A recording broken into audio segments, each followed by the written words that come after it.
Bistado ang matataas na kalibre ng mga baril, mga bala at mga magazine sa isang bahay sa Cavite. Arestado ang may-ari na isa raw incumbent na konsehal, pati na ang kanyang asawa at dalawa nilang tauhan. Nakatutok si Marisol Abduraman. Pinasok ng PNP Criminal Investigation and Detection Group ang bahay na ito sa Naik, Cavite. Nang halughugin, tumambad ang matataas na kalibre ng baril, gaya ng M16, mga shotgun at iba pa. Meron ding na-recover ng mga pampasabog, gaya na lamang ng mga granada. Meron ding samot-saring bala at magazine ng baril.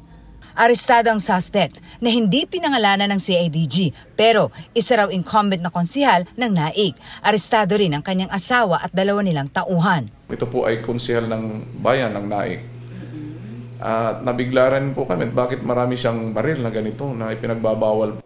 Sinobject sa search warrant ang suspect matapos umano makatanggap ng impormasyon at mga sumbong ang CIDG.